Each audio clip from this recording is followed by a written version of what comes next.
आज मेरा विषय ही प्रार्थना है। एक प्रभु के दास ने कहा, इससे पहले कि तुम अपना जीवन परमेश्वर को दो, उससे पहले तुम्हें तुम्हारा जीवन प्रार्थना को देना पड़ेगा। और मैं उसके साथ 100% एग्री होता हूं। Am I right? एक सिंपल बात मैं आपको बताता हूं। इमेजिनेशन कीजिए इस बात को। परमेश्वर ने हमको सोचने की शक्ति दी है। हम भविष्य सोच सकते हैं, हम पास सोच सकते हैं। It's a power, it's imaginations. समझिए 121 लोग कमरे में गए। कितने कमरे में गए? सब ने परमेश्वर को पुकारना चालू किया। 10 दिन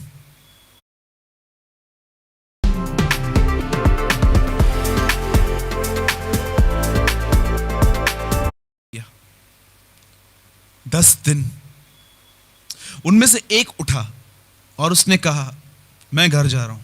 बोला क्यों? बोला 10 दिन से तो हम पुकार रहे हैं परमेश्वर को, कुछ हो कहां रहा है। और उस आदमी ने गिव अप किया और वो नीचे उतर गया। और जैसे वो नीचे उतरा, ऊपर से ऐसी आवाजें आ रही थी, तब उसे मालूम पड़ा कि उसके नीचे उतरने पर ही पवित्र आत्मा उतरा था।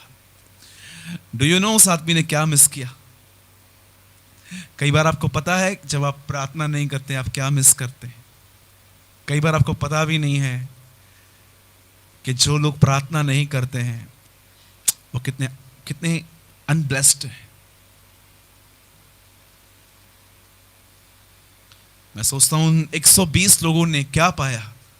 कितनी बड़ी बात है। उन लोगों ने, जो लोग यहोवा परमेश्वर को मानते थे, आत्मा उनके ऊपर नहीं उतरा। जो यहोवा के पास यीशु के नाम से गए, उनके ऊपर उतरा। वाह, सुपर्ब। कि जो लोग उन दिनों में सब जमा थे, पवित्र आत्मा उनके पास नहीं आया, लेकिन जो यीशु के नाम से उस पिता के पास गए, उन सबको पवित्र आत्मा मिला। बोलो जय मसीह की। मैं आपसे रिक्वेस्ट करता हूं, कभी भी प्रार्थना को ना मत बोलिए। बोलो जय मसीह की। एक और मैं आपको बात बताता हूं, उसके बाद मैं अपने वचन में आऊंगा। मैं आज आपको कुछ समझाना चाहता हूं। मैं चाहता हूं कि आज प्रचार नहीं हो, आज बात हो आपके साथ थोड़ी। राइट?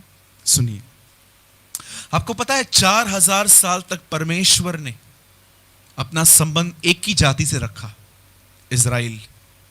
अपनी वाचाएं, अपनी उपासना, अपना नियम, सब कुछ उन्हें दिया। आपने पढ़ा होगा।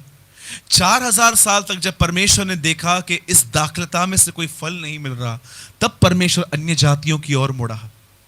आप में से कितने लोगों ने इस वचन को पढ़ा है? प्रभु यीशु ने कहा, परमेश्वर अपनी संतान को पत्थरों से भी निकाल सकता है।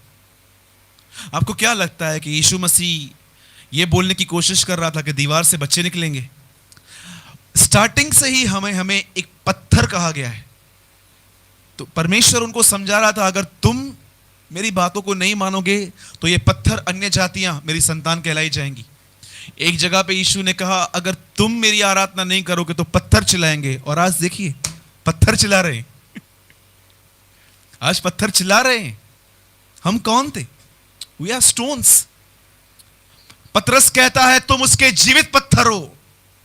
लिविंग स्टोन कहा गया है बाइबल के अंदर विश्वासियों को। और यीशु को देखो, जो कोने का सिरा है।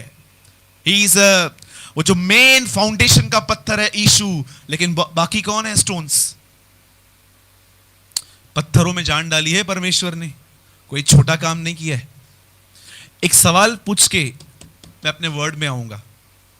जब भी इज़राइल के लोगों ने पाप किया, आप जानते हो परमेश्वर ने उनको पनिशमेंट क्या दी?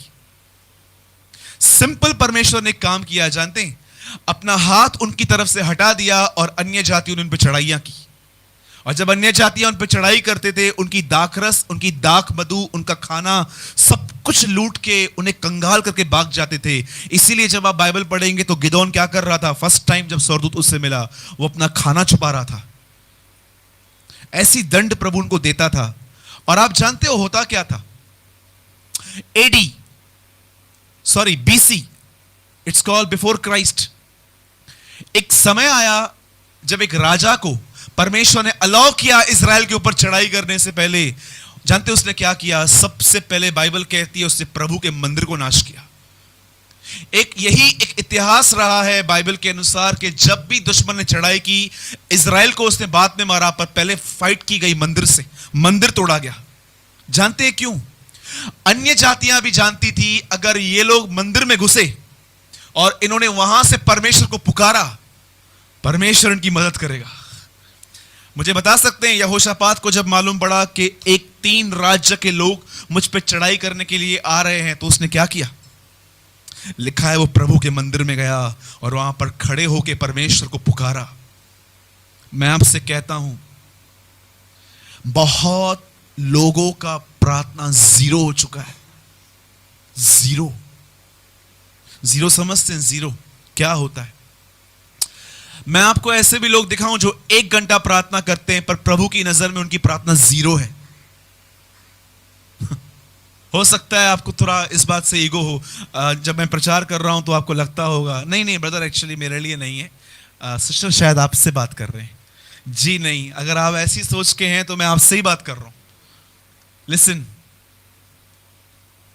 आपको पता है प्रार्थना क्या है?